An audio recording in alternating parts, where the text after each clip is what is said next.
तुमच्या याचिकेतना मागण्या काय केलेल्या आहेत? सर्वात महत्वाचं आहे की टायमिंग.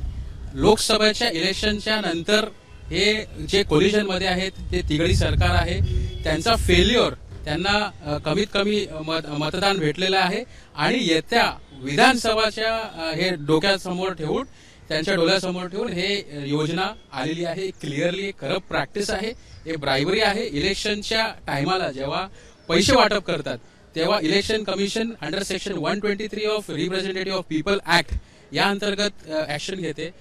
पण याच्यामध्ये आतापर्यंत मॉडेल कोड ऑफ कंडक्ट लागू झालेला नाही, म्हणून इलेक्शन कमिशन काय करू शकत नाही. म्हणून आम्हाला या याचिकाच्या माध्यमातून ज्युडिशियरी इंटरव्हेन्शन कंपल्सरी याच्यामध्ये नेसेसरी आहे.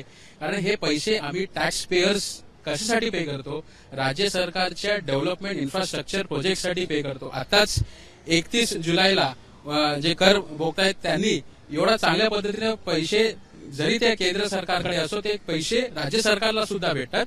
आणि एक साधा चॉकलेट घेणारा व्यक्ती सुद्धा जीएसटी आणि सीजीएसटी पे करतो. हे या ठेवून इनडायरेक्ट टॅक्सेस पे करतो, रोड टॅक्सेस पे करतो, वेगळ्या पद्धतीनं जीएसटी 28% पर्यंत जीएसटी पे करतो. हे डेव्हलपमेंटसाठी राज्याचे असे फुकट पैसे वाटप करायसाठी पे करत नाही. काय सांगते योजनेच्या वर तुमचा आक्षेप कशासाठी आहे? सध्या राज्याची काय आर्थिक परिस्थिती आणि योजनेमार्फत किती आणखीन बोजा सरकारी तिजोरीवर पडू शकतो? या योजनेच्या मार्फत 4600 कोटीचा अजून बोजा हे फक्त लाडकी बहीण खाली, 10,000 कोटी हे लाडका भाऊ खाली आणि राज्य सरकारचं 7.80 लाख करोडचा डेथ आहे ऑलरेडी. एवढं डेथ असूनही सुद्धा हे नवीन हे योजना आणतायत. कोणाच्या जीवावरती? आम्ही टॅक्स पेयर्सच्या जीवावरती, इनडायरेक्ट टॅक्स पेयर्सच्या जीवावरती हे, आणि स्वतःच्या पॉलिटिकल मोटिव्हसाठी, पॉलिटिकल फायद्यासाठी हे आम्ही होऊन देणार नाही. आमच्या टॅक्स पेयर्सचा हा क्लिअरली डिस्क्रिमिनेशन आहे, आमच्या संविधानिक हक्काचा उल्लंघन आहे.